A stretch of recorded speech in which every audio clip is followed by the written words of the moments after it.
Hey everyone, shortly before this video starts, since this is such a long video, I just wanted to let you know that probably right now, as you're either listening to this video or after it, I'm going to be live streaming.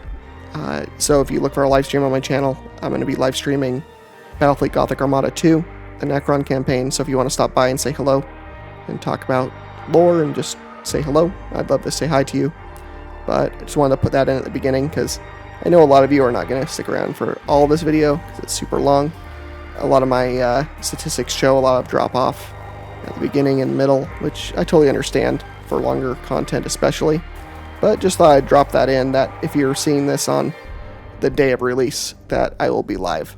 And I'm usually live each Friday for a live stream right now, and then kind of randomly throughout the week when I have time.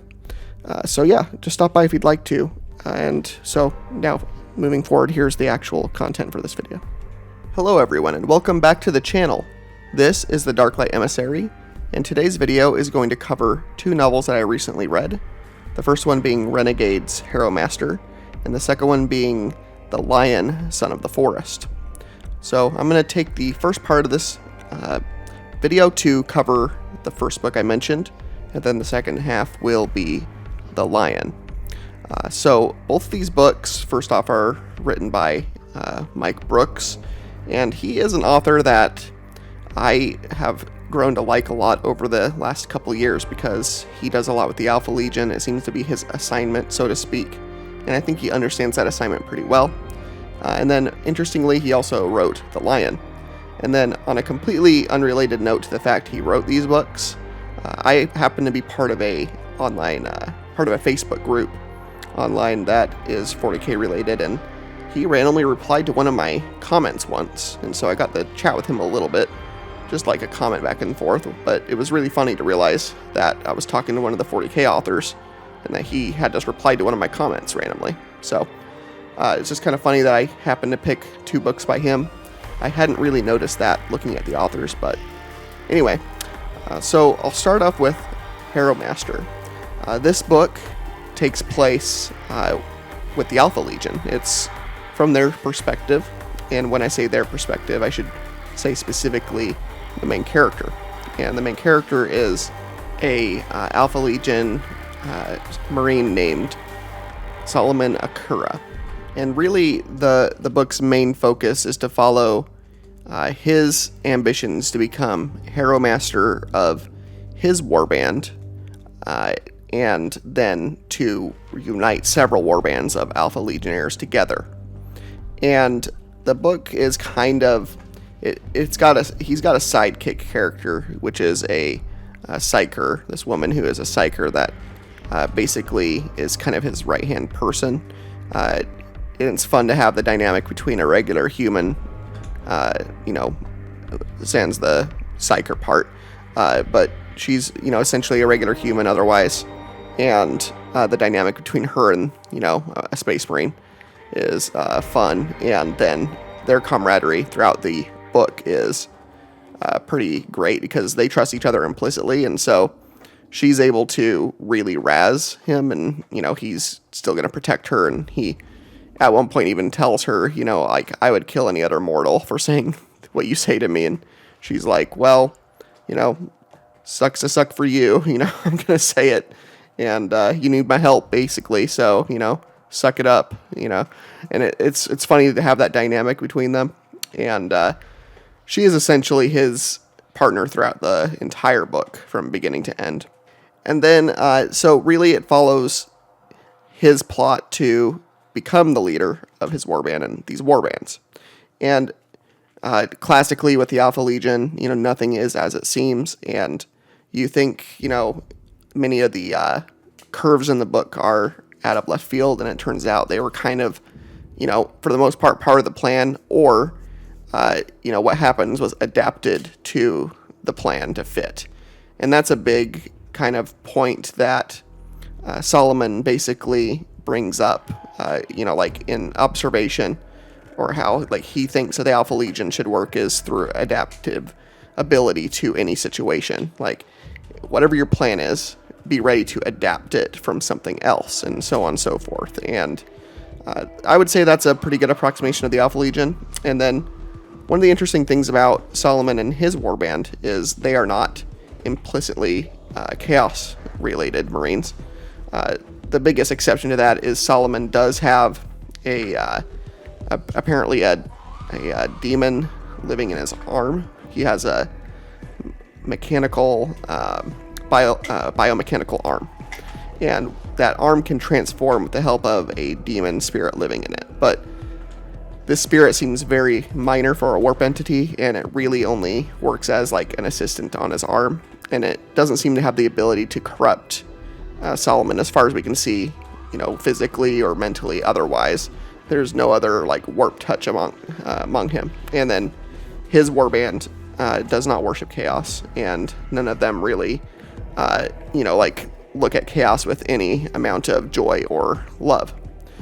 And I like that because I think oftentimes in the 40k era, the Alpha Legion is sometimes only portrayed by the very corrupted chaos portions, especially in the games. If you see Alpha Legion in any of the games, they're just as spiky and, yelling about the dark gods as any of the other factions tend to be. And that's not really Alpha Legion, even in 40k a lot of the time. And that's a point that is brought up in the book several times where, you get like loyalist imperial forces, seeing one of them and being shocked that they look like a normal space marine. There's not even like on their armor something that indicates chaos sometimes. And that's not to say some of them aren't warp touched or chaos worshippers. There definitely are warbands that show up in this that are. But it's pretty much brought up as a main lore point that the Alpha Legion is, at least according to Solomon and his warbands, pretty splintered, and in warbands specifically. And he talks about, he thinks on like events where like, two different warbands are both pretending to be loyalists and, fighting and killing each other, thinking the other force is loyalist. He knows that kind of thing has occurred, and then he even has heard rumors that there are Alpha Legionnaires that are still working for the Imperium, despite their traitor status as a legion to the larger Imperium. And that is a rumor that I have always theorized was the case, that not only is the Alpha Legion, still a loyalist legion altogether, but that they would be basically almost using these chaos warbands as a like buffer, maybe to like screen out, as a layer that they even exist, because the loyalist Alpha Legions, if Alpha Legion members, if they exist, that would be a perfect screen for them to, they would totally utilize traitor parts of their legion in like a look over here while we're over here doing this thing sort of capacity. It would not shock me at all if groups like Solomon's are just blissfully unaware of any loyalists existing, because the Alpha Legion loyalists want that to be the case. And they haven't lost the plot, so to speak. And that's the main thing that is also brought up by Solomon, is that the Alpha Legion, as he knows it, is kind of lost in terms of information that they still have. A lot of their Legion history is gone, and a lot of, like, even how Legionnaires were originally trained in the Alpha Legion, how they were sourced, their tactics even, sometimes to a certain degree. A lot of that was lost over the 10,000 years since the Alpha Legion never went into the Eye of Terror, didn't go that direction during the end of the Horus Heresy. They stayed amongst the stars and fought from the shadows that entire time. And even though some still fell to chaos, the rest that did not ever, go towards chaos kind of became like Solomon's group, which is kind of this, almost pirate faction, like they're going out to look out for their own, and they don't like the Imperium. They think that the Imperium is simply just a corrupt, monstrous entity to be destroyed. And they actually have like a plan to replace it, or want to be able to destroy it so that there is room for something better to replace the Imperium. So they have a unique goal. It's not just, let's take over the universe for chaos and laughing madness, and it's not, for the Emperor. It's almost for humanity in a sense. Like, if anything, Solomon's faction of Alpha Legion and his united warband by the end of the book seeks a better future for humanity ultimately, which is interesting. They don't seem to really have animosity towards individual, loyalist members of the Imperium, but Solomon especially does not like the Imperium itself, and some of that comes from a personal problem with his homeworld having been destroyed, where he was recruited from, and I think that also partially fuels him as a little bit of vengeance against the entity that destroyed where he even came from, which he kind of has a bit of a sentimentality for, and even has some memories still of. Like, he wasn't hypno-indoctrinated like Imperial Space Marines, so he doesn't really remember that life and being a child on the world he's from. But as something I'll reveal a little bit later, toward about the end of the book, he certainly does remember certain things that he utilizes as a Alpha Legion member.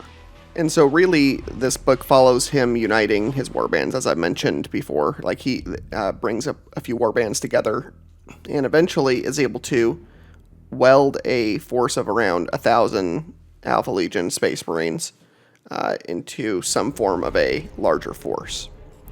And that is somewhat united. And by the end of this book, he has like a few Titans in this force. He's got, some pretty decent ships. They completely converted a mass conveyor, bulk conveyor, which is like one of the biggest vessels that the Imperium has ever made. They converted it into a gigantic, moving space station, essentially, and meeting place for the Alpha Legion. And on top of that, they added, tons of weapons to it. So it's got, Tau railguns on it. It's got other alien weapons on it. It's got a bunch of, just anything they could salvage and scavenge, they've attached to this thing as kind of like the Alpha Legion's version of an orc, war base where they just festooned it with weapons everywhere.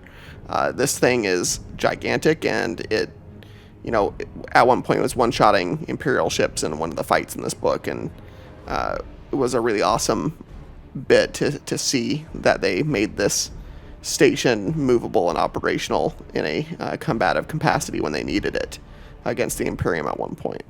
So another major point in this book is that the Alpha Legion is being hunted by two Inquisitors, and both these Inquisitors are very old. They are both around 300 something years old, and their careers have essentially been specialized in hunting the Alpha Legion. And they're both members of the Ordo Malleus, and they are both completely opposite ends of the spectrum for a conservative, puritanical Inquisitor and a radical, way more of a, not chaos per se, but much more willing to bend the rules, and they definitely come into conflict over that. And so the more radical Inquisitor, his name is Kazan Hart, and he is part of the radical or recongregationist faction of the Ordo Malleus. And then you have Nessa Carnus, who is a Puritan mono-dominant, so she's very much by the book, so to speak, and she won't make contacts that are at all shifty. She'll just kill anyone that she comes across that she considers corrupt, whereas the other Inquisitor will, pay off people and, have a bunch of operatives that he thinks are working for the Alpha Legion, feeding him information as well. So he kind of tries to play the game that the Alpha Legion is playing to try to, bring them to battle, essentially, is his goal. Whereas she just hunts them down and tries to kill them, but it doesn't seem to be working too well for her. His methods seem to work better, but it definitely brings him into conflict in this book. And his methods are not without problems too, because, that brings him into more crossfire and danger of being manipulated by the very Legion he's trying to manipulate. So you've got an interesting dynamic there between the Inquisitors and, the Alpha Legion itself here, with two different ways to try to hunt them. And then the other interesting thing of note is, despite their age and veterancy as Inquisitors, they both only have one assistant with them. And so for Inquisitor Hart, he has a Space Marine dedicated to him, and he actually has one other retinue member. He's got a lady named Dima Varin, who is a Seneschal. She's basically almost like an information expert for him. And then for Inquisitor Karnas, she just has a Pyrokine Psyker named Evelyn with her assisting her. So they don't really have a lot of assistants, but the assistants they do have, power-wise, are powerful. To have a dedicated Space Marine to you, and then to have a Psyker that can incinerate entire hallways, pretty powerful stuff. But it's just kind of surprising because sometimes Inquisitors this old will have small armies essentially that they bring around with them. But it was just an observation that I had when being introduced to these two Inquisitors. And so the other interesting thing about the Space Marine is he is helping out because his chapter basically got wiped out due to partially the meddling of the Alpha Legion. At least he blames it on them. So he's a life award. He's pledged his life to this Inquisitor since he knows this Inquisitor is hunting them, and he wants, his pan of flesh from the Alpha Legion when this Inquisitor finds them. And he is part of the Red Consuls, the Crimson Consuls. Yeah, it's Crimson Consuls. So the Crimson Consuls were wiped out with only this one Space Marine left, essentially. And so it's a chapter that originally had its roots in the Ultramarines, and then instead of being moved into another chapter, he went to this Inquisitor. And part of the reason for that, other than just being able to pledge his life to him, was because this Space Marine had been in the Death Watch, and that's why he wasn't there when his chapter got wiped out. Is essentially was the reason why he wasn't there. So the Space Marine will be important a bit later in the story, but anyway. So you're set up with these Inquisitors chasing them around, and then one of the more important things too with this book is that this is the first time that the Alpha Legion runs into Primaris Marines for this warband, and they're realizing that these Marines are a bit tougher, don't go down as easy, and they lose some of their men fighting some of these first Primaris Marines. And these Primaris Marines are from a chapter called the Silver Templars. So they're kind of this headstrong, challenge your enemy to their face type of chapter, and then they come up against the most sneaky legion, traitor legion that exists. And so they basically have some learning to do to fight the Alpha Legion. But interestingly enough, the Silver Templars do end up kind of learning how to fight this legion a little bit. And it was kind of surprising to see that, but fun to see them willing to adapt their strategy. And then not only do they first learn about Primaris Marines in this book, but the other really cool thing we get to see is the moment they learn that Robout Guilliman is back. That a Primarch, a Loyalist Primarch is back and active in the galaxy again. And then it kind of clicks for them, okay, this is why there's these new Marines. Because they were like, why would the High Lords of Terra approve better Marines? The High Lords don't exactly love Space Marines. They don't necessarily see them as an entity they can control, so why would they ever juice them up, essentially, is kind of what, leaves them with their heads scratching when they first learn of these Marines. But then it makes sense to them when they learn a Primarch is back, and they are, suitably shocked for, having an entity show back up that hasn't been around for 10,000 years. And that makes perfect sense for this Legion in this case. And that brings me to, the issue of their Primarch. They have no clue if Alpharius or Omegon is alive. And they call the Primarchs Alpharius, Omegon, and they do seem to still know that there was two of them. One of the things that Solomon says is kind of a curse sometimes is, by the Primarchs, what is going on? And I don't think he's saying Primarchs plural as in like all of the Primarchs. I think he means, by his twin Primarchs, what is going on here, that sort of thing.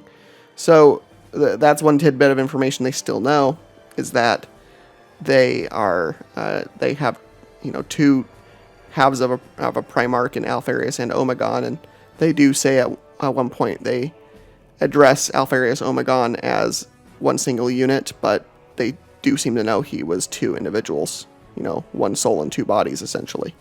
And so once we get to the point where, there's a first major conflict and the Alpha Legion is kind of fanned to that mass conveyor and they have a fight with the Silver Templars, the Alpha Legion recruits another warband into their group to fight.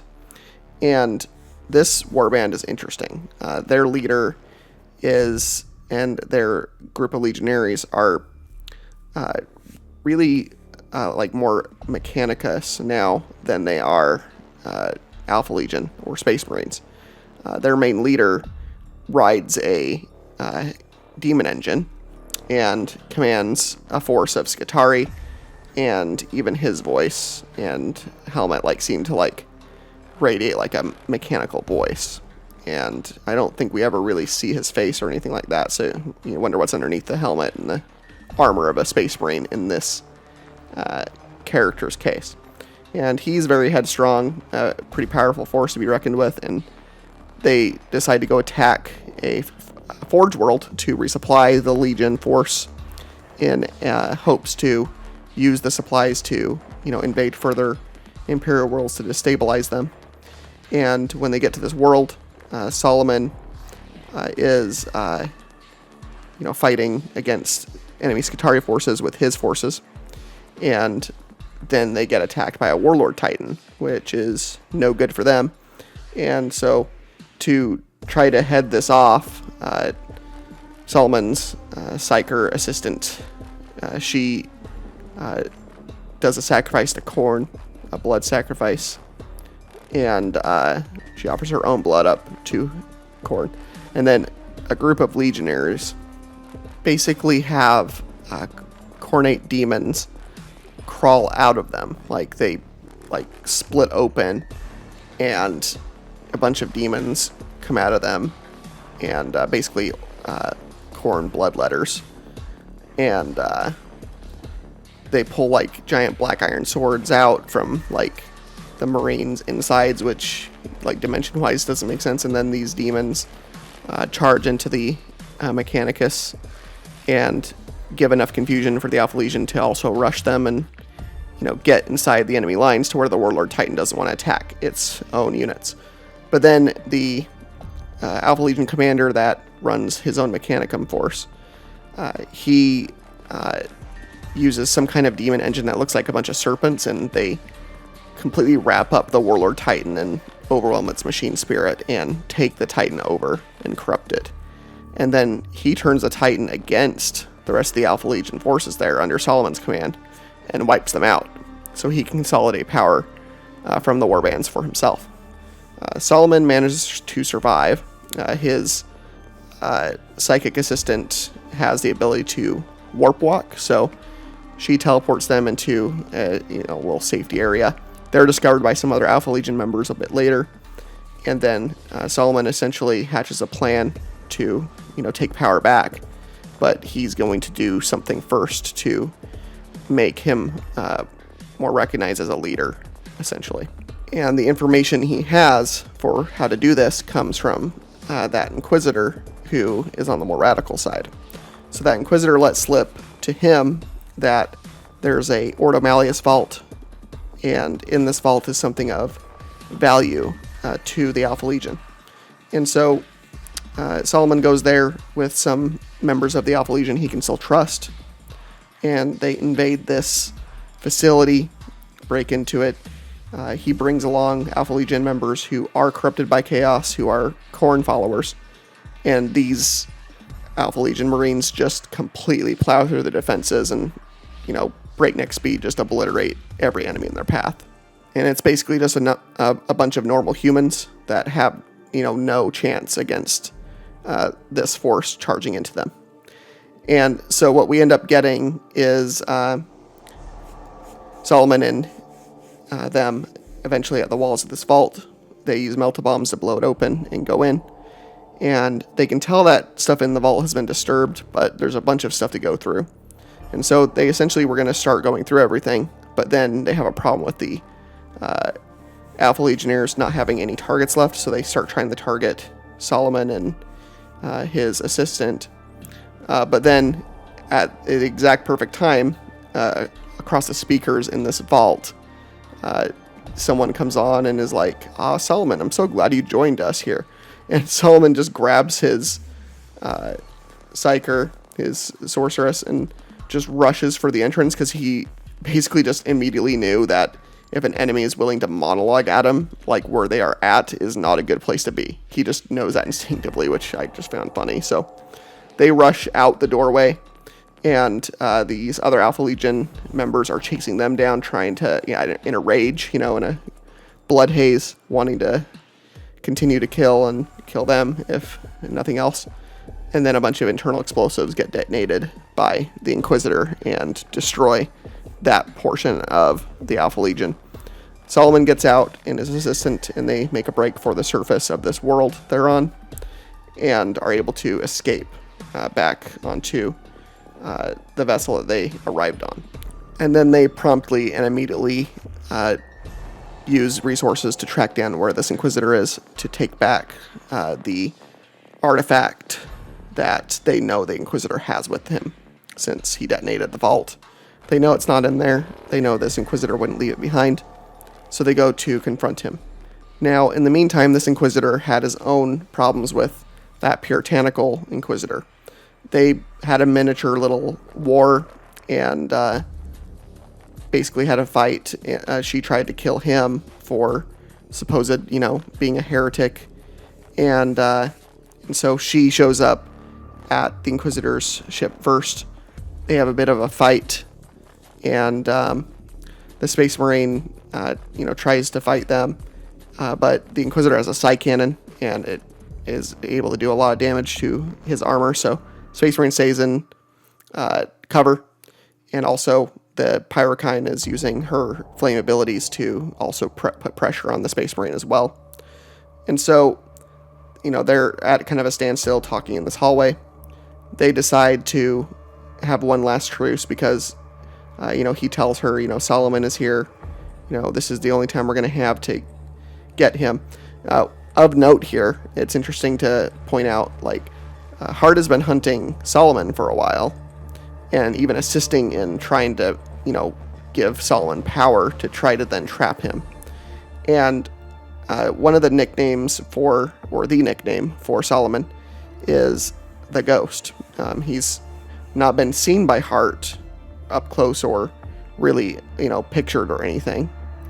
And the interesting thing here is that, the only time Hart has really ever seen Solomon was on a security camera in that vault, and just a grainy, image of a Space Marine. He really hasn't seen Solomon, despite hunting him for, possibly decades at this point, because Solomon is also several centuries old.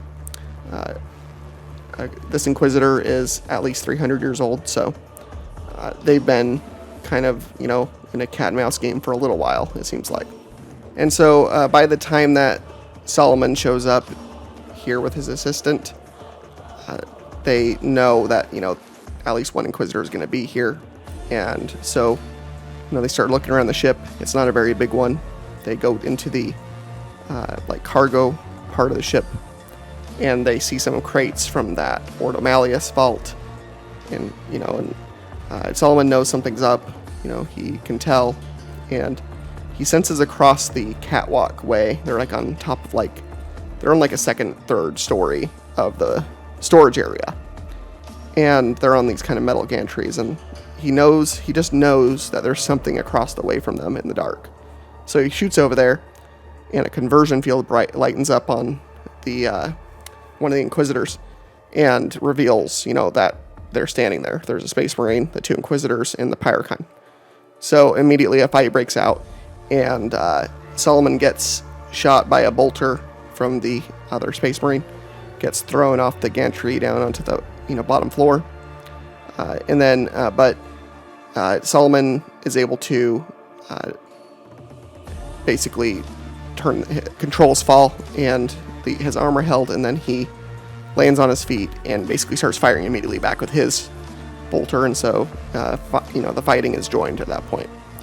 Eventually, his assistant warps down to him from up there, and she talks about the side cannon that the Inquisitor has, and that's tough for her to deal with.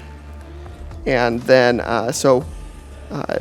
one of the things that they do here to try to gain the upper hand is she uses her psychic ability to kinetically throw some of the crates up there at the Inquisitors and Space Marine, and she succeeds in knocking back one of the Inquisitors and the Pyrrhine, and then the Space Marine up there is getting shot at by Solomon, and he eventually drops down to continue the fight down next to them.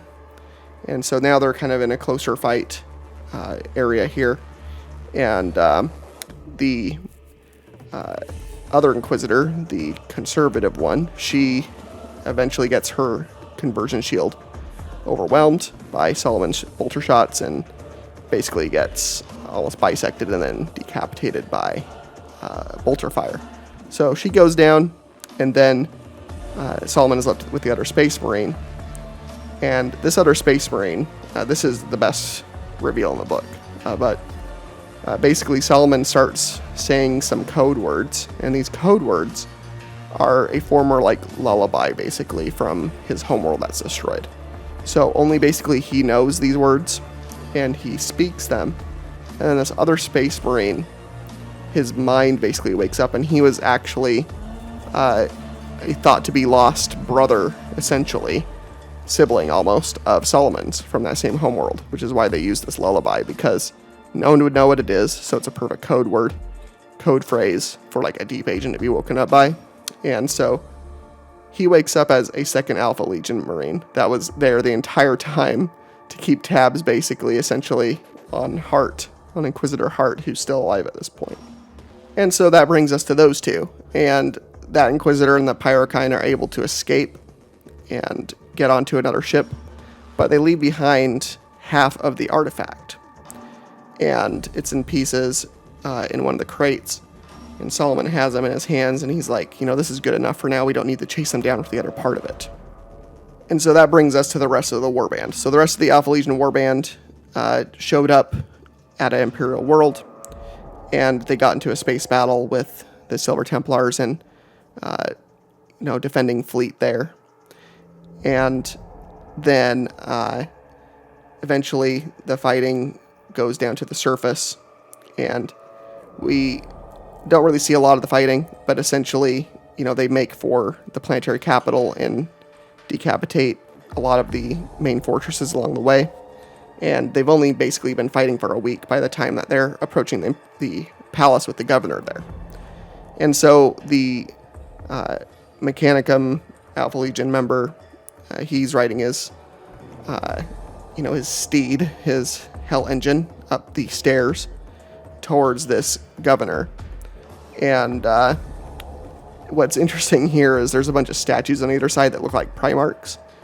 And then one of the Alpha Legion guys that's basically doing Overwatch, one of the Marines that's doing Overwatch and is like a main sniper in the book, he realizes something's off, that if they are Primarch statues, some of them don't look like the Primarchs, essentially. Like, some of them are missing elements, like there's not Sanguinius with his wings, for example.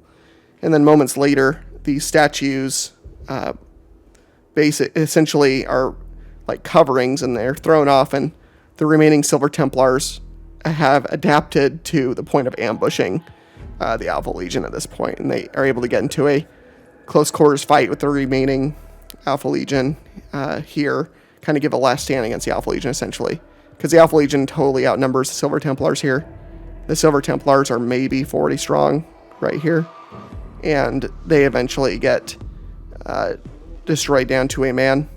And one of the fun things here is the leader of this Alpha Legion warband has a member of the Alpha Legion behind him waving a banner with the three-headed Hydra of the Alpha Legion on it. And when this fighting breaks out, he pulls the banner off. The Marine that's holding this banner pulls it off, and starts using the banner as a weapon because it ends up being a spear. It's not a banner. It's a double-bladed spear. And this turns out to be Solomon wearing one of his friend's armor. And he starts, killing a couple of the Templars himself. And then, he defeats the final one in combat. And then, he turns towards the current warband leader, who is like, why did you save me? Why'd you go through all this just to save me after I essentially killed you? And Solomon's like, because only I'm the one that can kill you. He throws a spear straight through the current Harrowmaster's chest, and then pulls it back out and decapitates him with the spear. And it turns out that this spear may or may not be the original spear that belonged to Alfarius and Omegon. And it's emphasized that we don't know for sure that that's the case, but I don't think there's any reason why it wouldn't be. And so Solomon had recovered, one half of a very ancient artifact belonging to their Primarchs, which helps his standing as Harrowmaster once more of this, essentially chapter level force of Alpha Legion Marines, who all kind of recognize that weapon as, further cementing Solomon as the proper leader of them right now. And that's basically where this is left off, with them, having that, and then that Inquisitor making off with what was essentially the halved portion of the spear. So Solomon had the Mechanicum forces within the Legion build him, like a normal, sturdy spear body for the blades.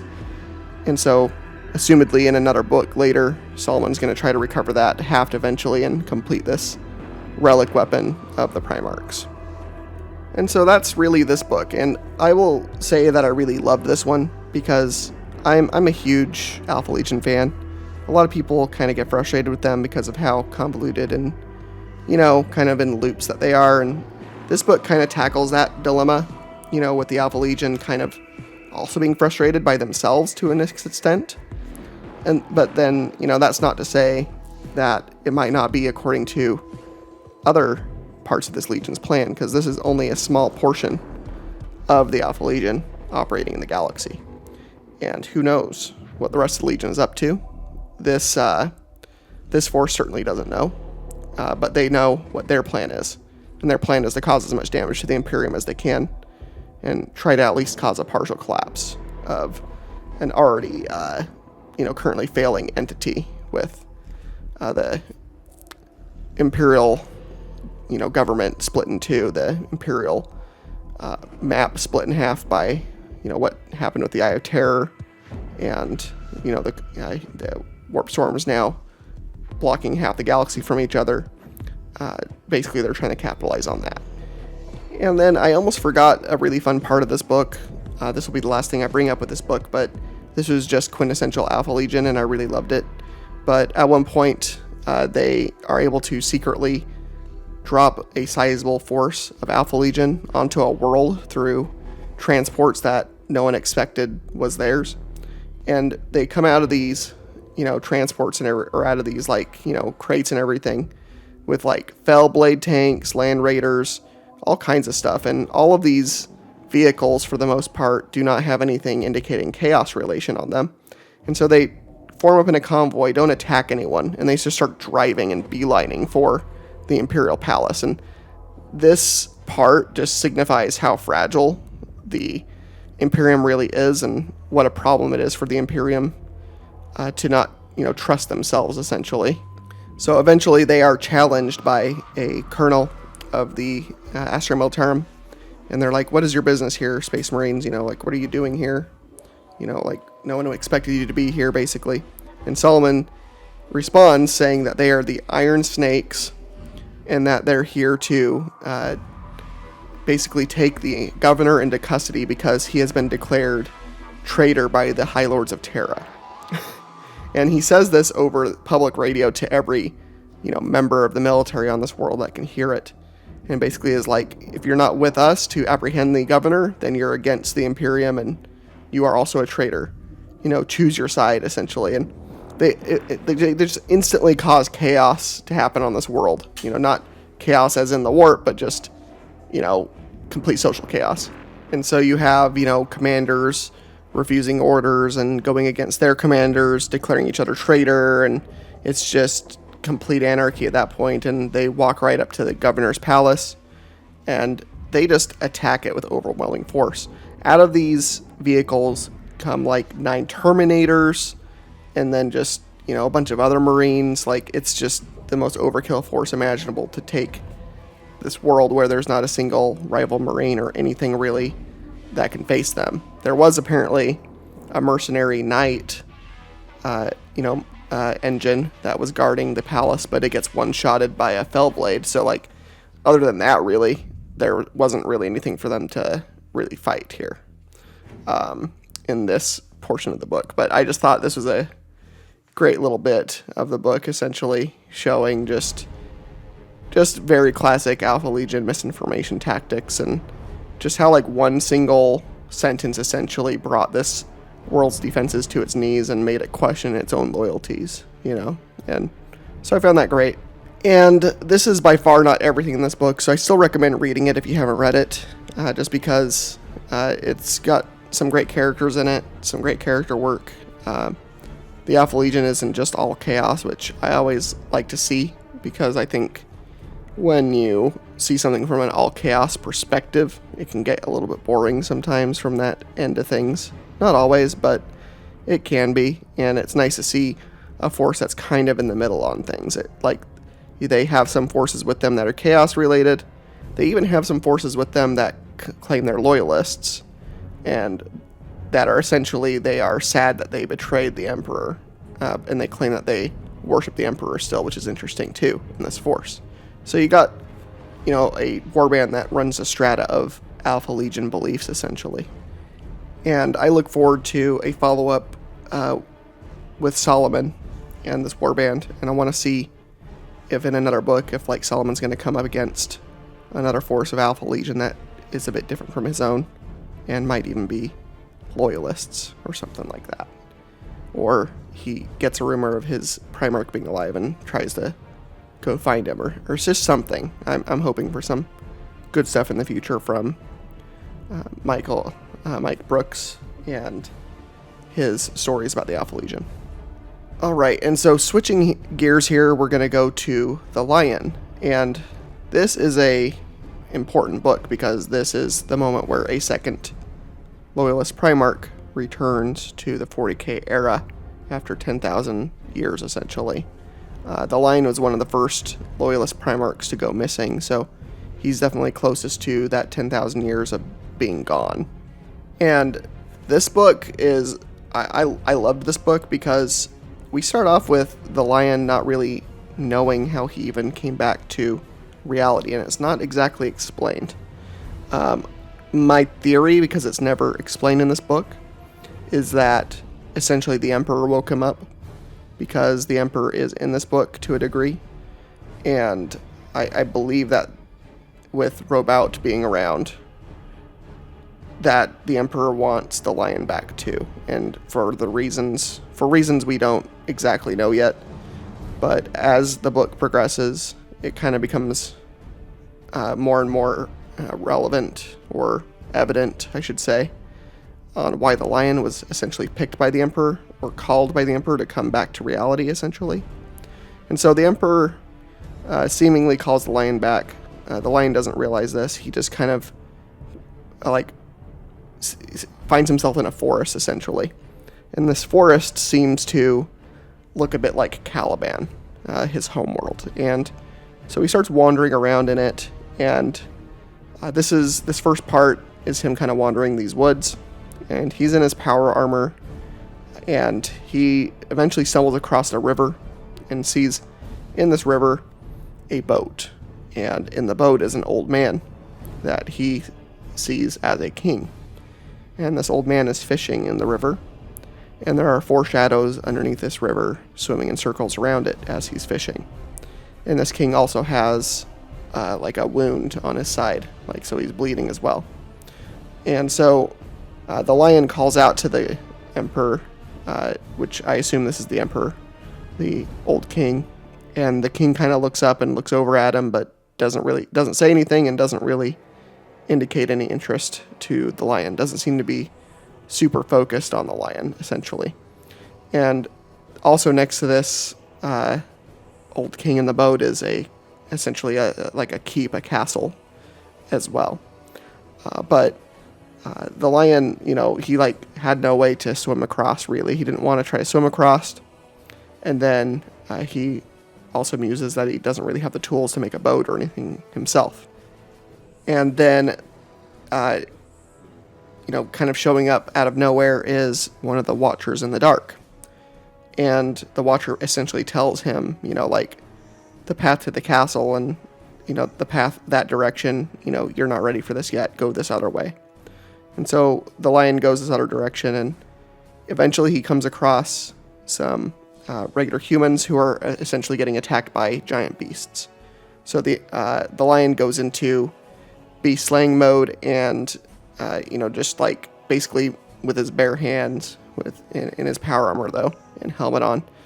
But he has no essential weapon with him. He just clobbers these 3 giant mutant beast monsters, and it's just an utterly brutal and visceral and up close and personal slaying of these monsters. So he kills them, and then he introduces himself to these, 3 people, regular humans, who are just shocked that this giant, guy comes out of the forest around them and, just dumpsters these 3 monsters, essentially. And so he tells them who he is, and then is like, you have a camp nearby? And they're like, yeah, and we have a protector too. And he's like, oh, cool, okay, let's go. And he actually takes one of the beasts with him too, which is funny. He hoists him over his shoulder, and the people are then shocked again, this guy is out of Legends, is what they're thinking, and they couldn't be more right. The lion certainly is that. And so they make it back to camp, and in this camp turns out to be a Space Marine guarding these people. And this Space Marine instantly attacks the lion. And after a very brief little fight, the lion basically is able to, of course, jump on this Marine and subdue him and pin him down. And it turns out that this Marine is none other than one of the lion's fallen, the fallen part of his legion, and he's been hiding on this world.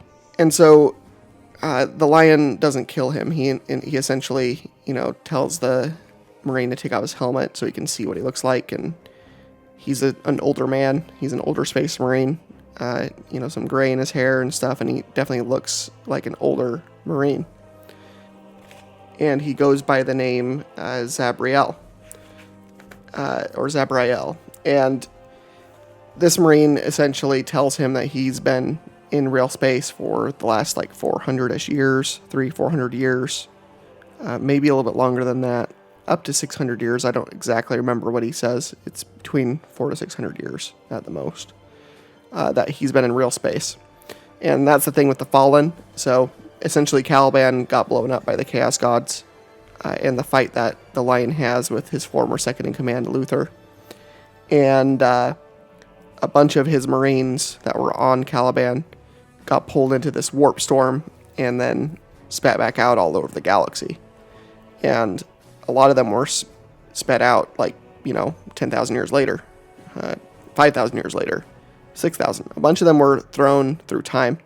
And so some of them have not been in the current era for very long.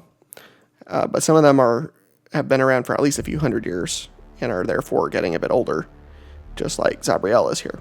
And what follows is a really cool conversation. It's basically the Lion asking, for an update on the universe, what's been going on since I've been gone.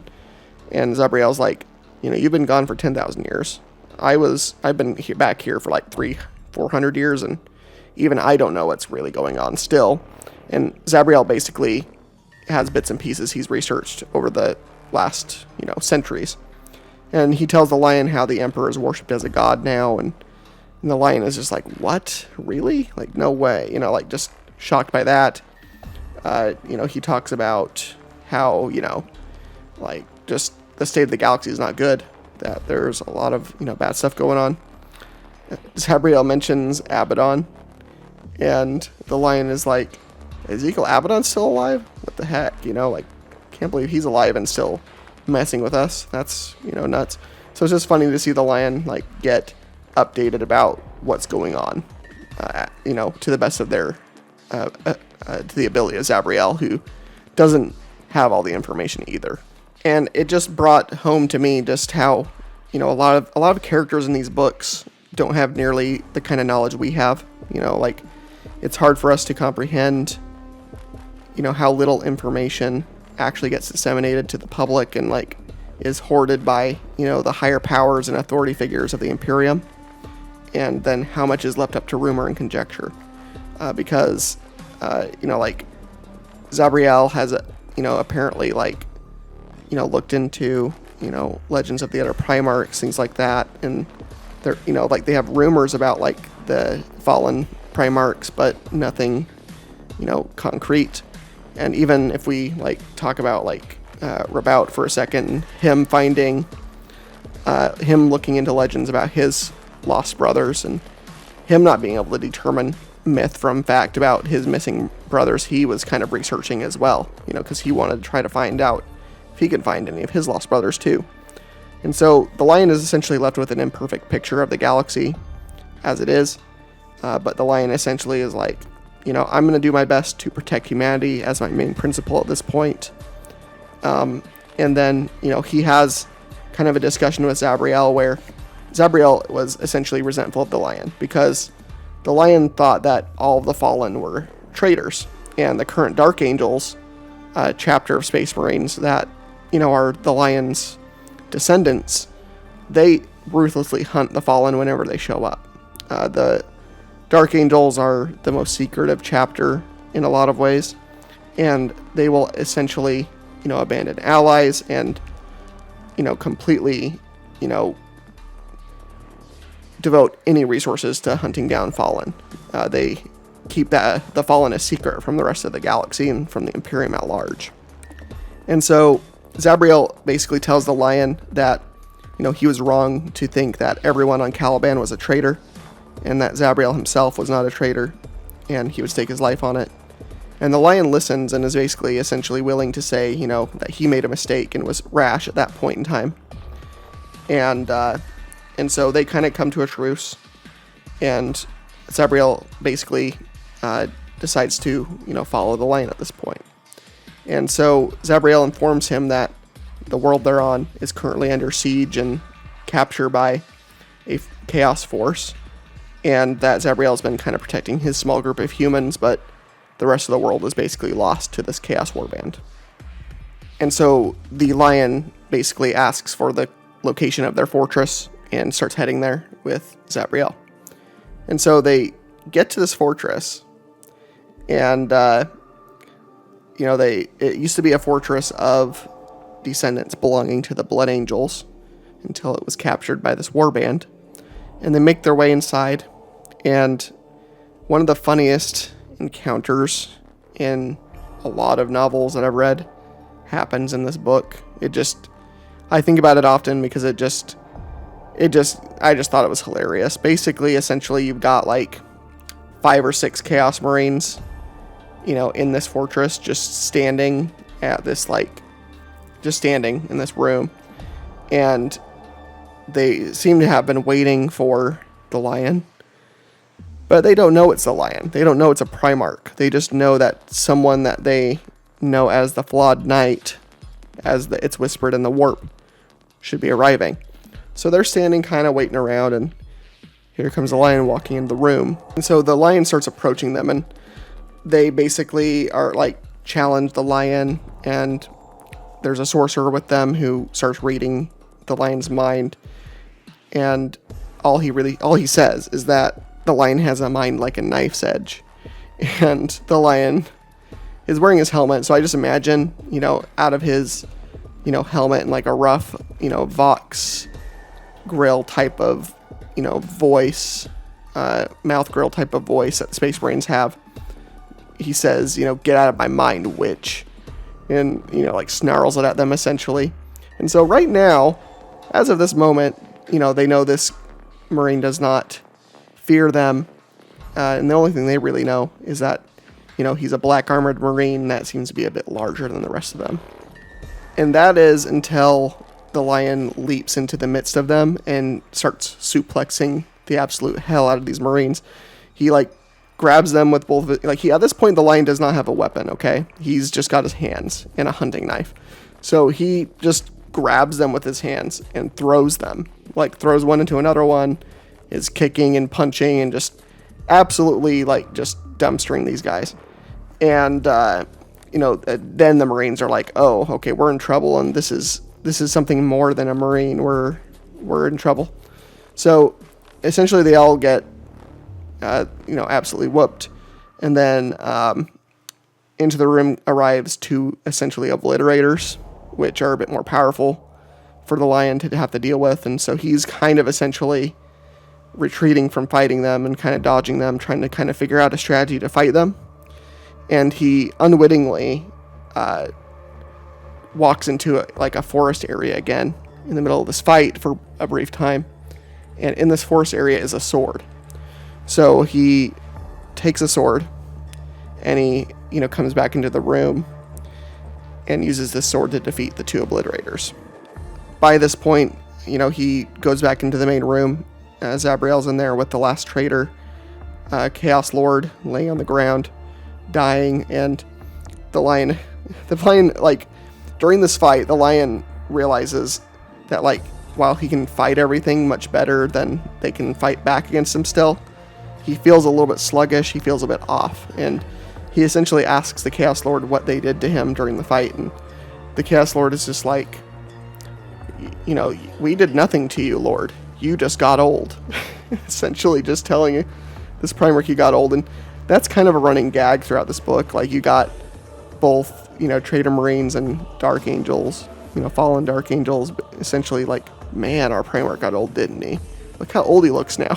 You get a lot of that, and it's true. The lion looks like a wise older knight now, he not the brash younger lion we got during the Heresy and Great Crusade. We don't have Arthas from Warcraft anymore. We've got whatever Arthas would have been when he was older, essentially. And what's really cool lore-wise here is the lion is a good case study on a Primarch aging 10,000 years, because unlike Rabaut, who was in a stasis field, the lion was not in a stasis field. He was in a portion of the rock, the Dark Angel home base, essentially, the remnant of their world left over that they turned into a space station and base for the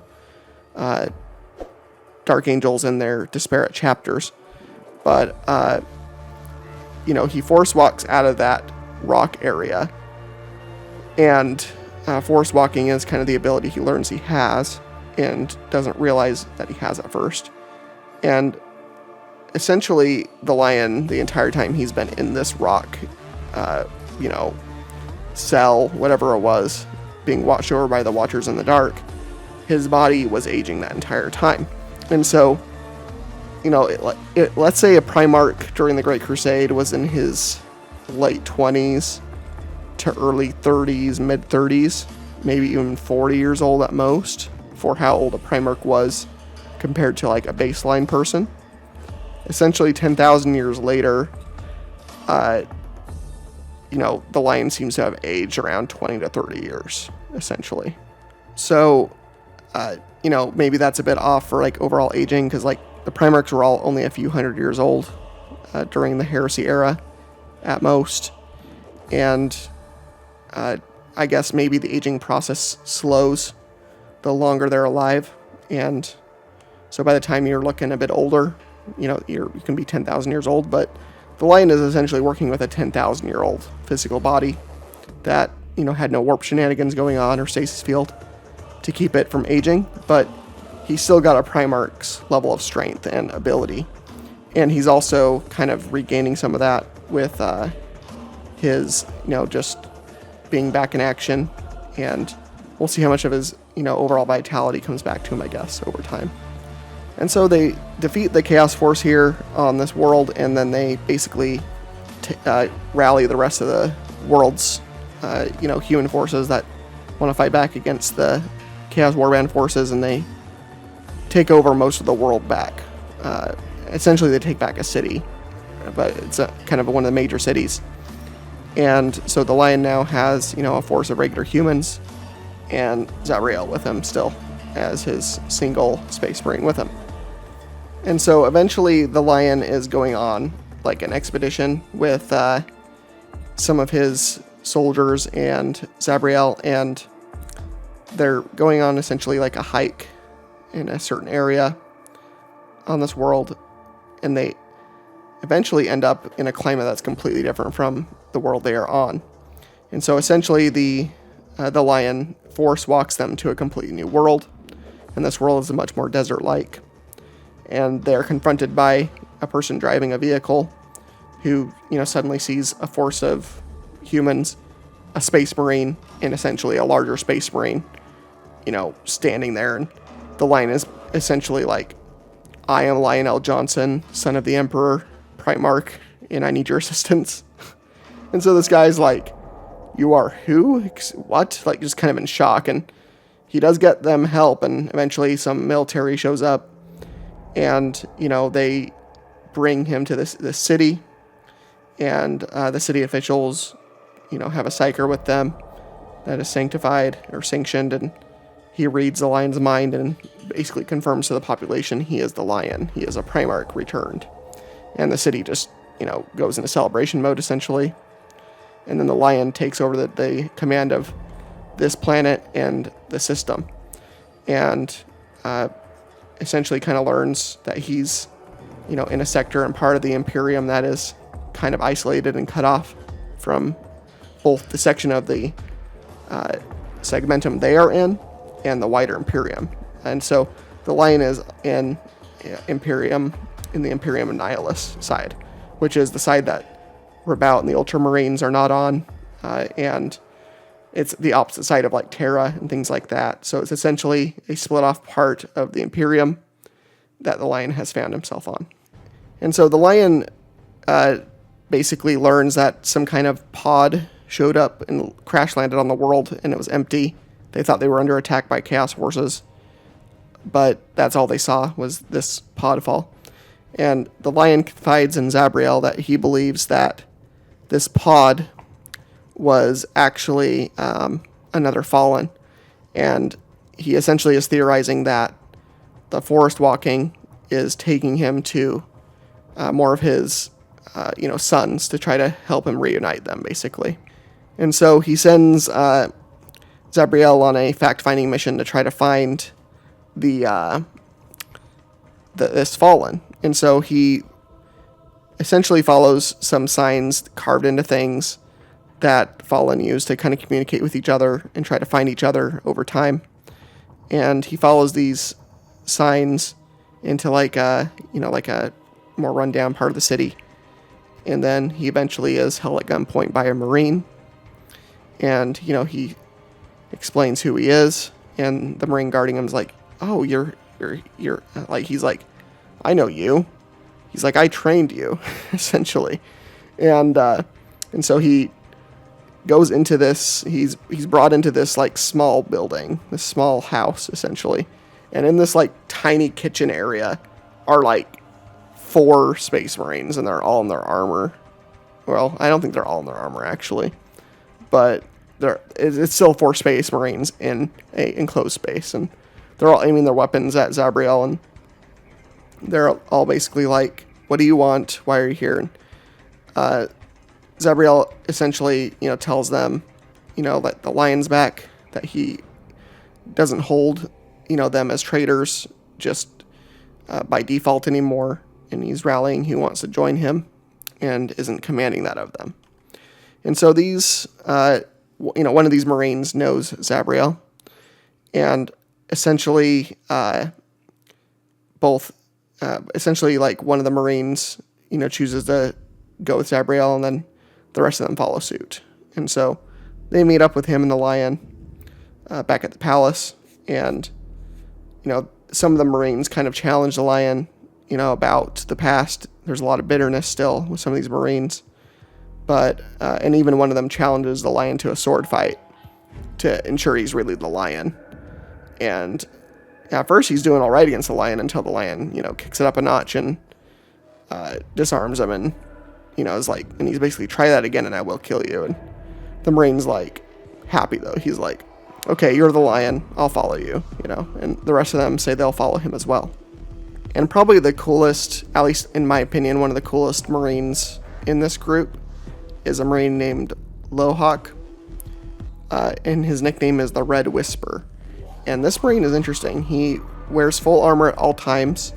He never takes it off, and he wears a red, essentially knight's robe and hood over his armor, and he specifically uses a plasma weapon as his main armament, and he pledges really quickly to the lion, and I just like the character. I think he's fun.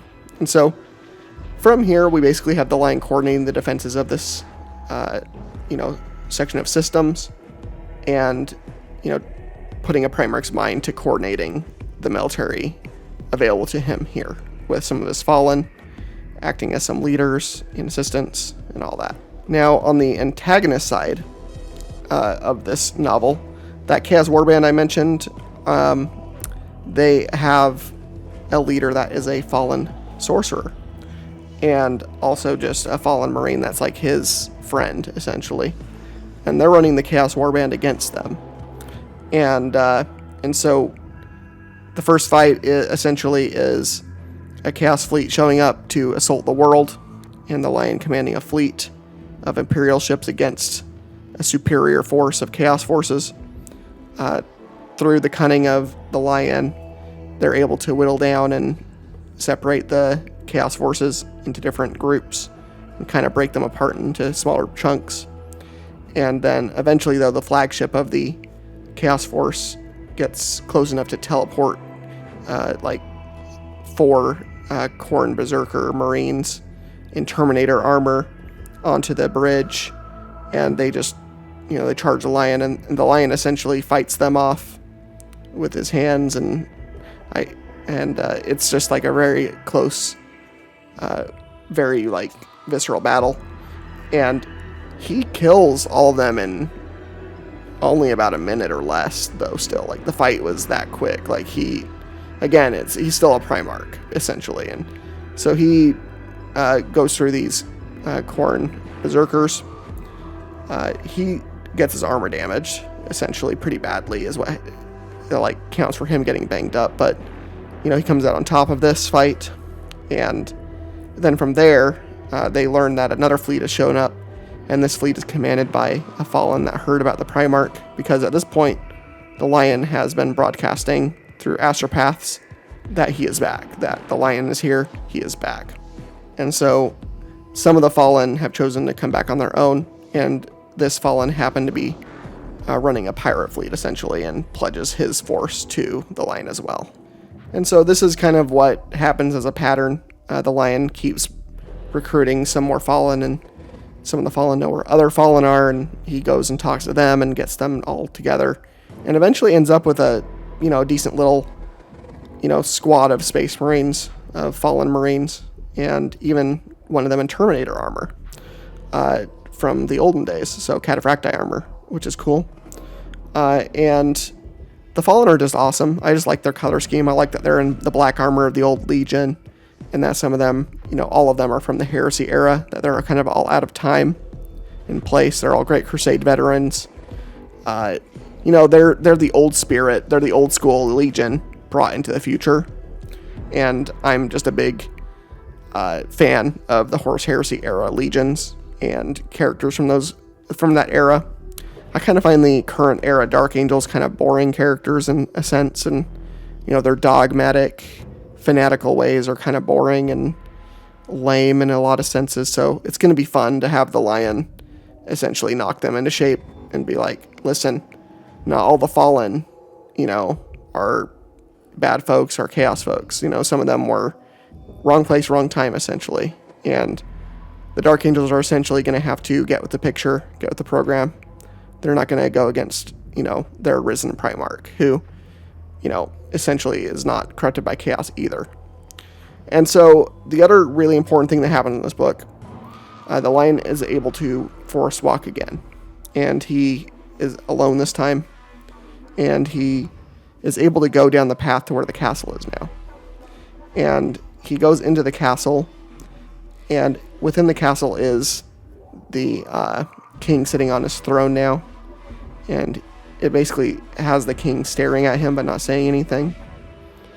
And essentially, it's like the Emperor seems to be aware of the Lion, but also has like a faraway look in his eyes, like he's not really focused on the Lion, but he's also aware he's there. And the Lion doesn't seem to realize this is the Emperor yet. He knows he's significant, but he's not sure who he is, and the Emperor's not talking to him. And I don't know what the significance of the items are, but there's a table laid out with like several items in front of the Emperor, and then essentially one of the Chaos Gods, one of the shadows, reaches out from near the Emperor and tries to assault the Lion, and it doesn't work out. And then the other important part of being in the forest that we see with the Lion is he gets confronted by some kind of warp creature or demon of some kind, and this demon morphs into like a whole bunch of his brothers, a whole bunch of Primarchs. Basically uses the Lion's own doubt against himself, his own guilt over his brothers and how he dealt with them, and the what ifs of what he could have done. Like all of them basically kind of take turns blaming the Lion, and they all get into a fight. They all grapple and fight with him in their different styles, and it's kind of a fun little self-reflective moment for the Lion. Eventually the Lion's able to defeat this entity, and his reward is to find the Emperor's shield, having been guarded from it, by it. And so now he has the Emperor's shield as a, protective piece, and as like his kind of like badge of approval from the Emperor in a sense. And so now he's got a really nice sword and the very weapon, the very shield that the Emperor once wore upon his armor and had worn in the fight against Horus even. I'll probably put a picture in this video that, shows the Emperor at this point later on in this video, where you can see the shield. It's pretty iconic. It's on the original, like, Horus versus the Emperor art. Like, up on his upper, like, right-hand side, you can see it. And so, so that's the other major thing that the Lion gets as kind of his war gear given to him by the Emperor, essentially, it seems like. And so then we get to essentially the final fight of the book. There's a lot of like talking and like other things that happen in between, some more lore building and things. So I recommend reading it if you haven't, for those sort of tidbits. And the final fight is fun. We end up with the Lion essentially getting invited by this fallen sorcerer to the world he's headquartered on. And the sorcerer basically essentially has a plan to use the Lion to somehow get to the Emperor. And essentially what this Fallen wants to do is actually wake the Emperor up. Like, even though this Fallen is essentially a pawn of chaos at this point, he thinks he's better than chaos and is using chaos against itself, basically, essentially. Despite the fact that he is essentially most definitely being fooled by Tzeentch into thinking that. But anyway, he invites them there, and, he only comes in like a very small, picket line, Imperial frigate, with the Fallen with him as backup, essentially.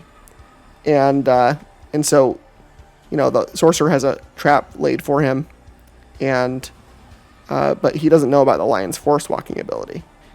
And at this point in the book, the Lion, knows how to use the forest walk ability now. And so him and his forces forest walk out of the ship and basically just show up inside the sorcerer's fortress, like right in the middle of the fortress, essentially. And a whole bunch of beastmen that the sorcerer was using, see them just materialize in front of them and just pile onto the Lion and the Fallen. And it only lasts like a couple minutes, but Like, the lion essentially walks through them like water. Like, they don't even touch him. And then the rest of the Fallen essentially just, with very minimal damage, wipe the rest of them out. The next wave is this force of bodyguards the sorcerer has, which are essentially Slaanesh aligned Marines that when you kill them, they just reknit themselves back alive again. And so they come in and, fight the Fallen, and the sorcerer, shows up too, and essentially tries to, cast lightning spell or a fire spell at the lion, and it just basically stops short of the lion himself. It, like, something about the lion innately seems to diffuse the psych or, like, raw attack ability. And so the sorcerer just books it. He just runs out of the room, and the lion pursues after him. And then the rest of the Fallen, fight these guards and essentially have that fight going for them. They eventually learn that these Slaanesh aligned Marines can be defeated by separating them from their weapons, which apparently is a source of them regenerating, so they're able to defeat them that way. And then we shift to the lion, who continues chasing the sorcerer.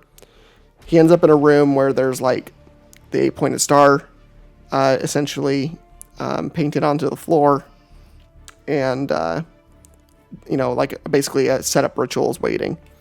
And the lion walks into the trap, gets trapped in the center of the room by a spell that the sorcerer plays, says basically, and the lion is chained, and essentially the sorcerer is trying to pull the lion's soul out. What he's exactly trying to do, I'm not sure, but essentially he seems like he wants to use the lion's soul to, like, get the lion's soul to Terra through this ritual to, like, try to use the lion to kill the Emperor. He's trying to do something. He's trying to get the Emperor to wake up or try to shake things up, essentially. The sorcerer believes that not even the gods know what Abaddon's trying to do, so he's trying to do his own thing and bring the Emperor back because he thinks that's the best for the galaxy, essentially, is what he's claiming to wanting to do here. And so the lion ends up kind of trapped at this point. He's being held by these chains that are essentially made out of all of the victims of this world's iron, out of their blood. Like, the whole population of this world got depopulated by this sorcerer and his warband, and all their blood was used to make the chains that are holding the lion. So they're like these really weird chaos infused, very much an on-point chaos type of ritual chaining going on here for the lion. And eventually the ritual's disrupted by, gunshots from the Fallen showing up, and also the assistant to this sorcerer betrays his friend. Essentially, his friend, comes to realize, he's like, I know that, now that this is the lion. I didn't know at first. I was skeptical, but, this is our liege, and, I'm gonna follow him now. And so he betrays his former friend, and through these events, the lion's able to break free of the chains and defeat the sorcerer, and they win at this point. And so this last conversation between this Fallen, who's been a traitor for a long time, and the lion is interesting. So, he kneels before the lion and is essentially like, I failed you. And the lion's like, you have not, you came back to the light, I forgive you, essentially, is what the lion says. But then the lion looks the Fallen looks the lion in the eye and is like, but too late, right?